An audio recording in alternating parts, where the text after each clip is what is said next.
ஷர்மிளா வணக்கம். நிச்சயமாக தேர்தல் திருவிழா தமிழகத்தில் வாக்குப்பதிவு தொடங்கியது என்றே குறிப்பிடலாம்.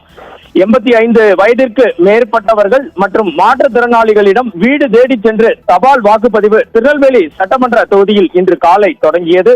3 நாட்கள் நடைபெறும் இந்த வாக்குகளை பாதுகாப்பு அறையில் வைக்கவும் ஏற்பாடுகள் செய்யப்பட்டுள்ளதாக திருநெல்வேலி மாவட்ட ஆட்சியரும் திருநெல்வேலி மாவட்ட தேர்தல் அதிகாரியுமான டாக்டர் இரா சுகுமார் சத்தியம் தொலைக்காட்சியிடம் தெரிவித்தார். இது குறித்த விவரங்களை பார்த்தோம் என்றால் ஷர்மிளா, தமிழகத்தில் வருகிற 23ஆம் தேதி சட்டமன்ற தேர்தலுக்கான வாக்குப்பதிவு நடைபெறுகிறது. இன்னும் 10 நாட்களே உள்ள நிலையில் இறுதி வேட்பாளர் பட்டியல் வெளியிடப்பட்டு வாக்குச்சீட்டுகள் அச்சிடப்பட்டுள்ளன. இதையடுத்து 85 வயதிற்கு மேற்பட்டவர்கள் மாற்றுத்திறனாளிகளிடம் வீடு வீடாக சென்று இன்று முதல் தபால் வாக்குப்பதிவு செய்யப்படுகிறது. திருநெல்வேலி மாவட்டத்தை பொறுத்தவரை திருநெல்வேலி, பாளையங்கோட்டை, அம்பாசமுத்திரம், ராதாபுரம் மற்றும் நாங்குநேரி என 5 சட்டமன்ற தொகுதிகள் உள்ளன.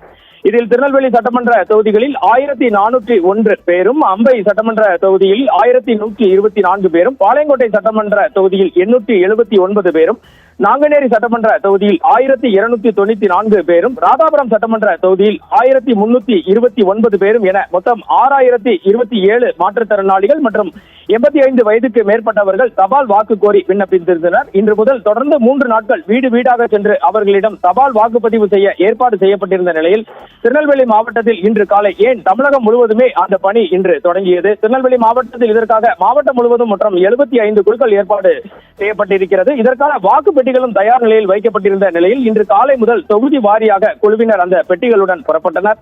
இவர்களிடம் வாக்குப்பதிவு செய்வதற்காக திருநெல்வேலி சட்டமன்ற தொகுதியில் 18 குழுக்களும், அம்பையில் 16 குழுக்களும், பாளையில் 14 குழுக்களும், நாங்குநேரியில் 12 குழுக்களும், ராதாபுரம் தொகுதியில் 15 குழுக்களும் இந்த பணிகளை மேற்கொண்டனர். இந்த குழுவில் தாசில்தார், வட்டார வளர்ச்சி அலுவலர்கள், துணை வட்டார வளர்ச்சி அலுவலர்கள் இடம்பெற்றிருந்தனர். இந்த குழுக்களுக்கு தாசில்தார், துணை பிடிஓ அந்தஸ்தில் ஒருவர் மண்டல அலுவலராக செயல்பட்டார். மேலும் ஒரு நுண் பார்வையாளர், ஆயுதம் தாங்கிய போலீஸ்காரர் மற்றும் வீடியோகிராபர் அடங்கிய குழுவினர் வாக்காளர்களின் வீடுகளுக்கு நேரடியாக சென்று இந்த வாக்குப்பதிவை மேற்கொண்டனர்.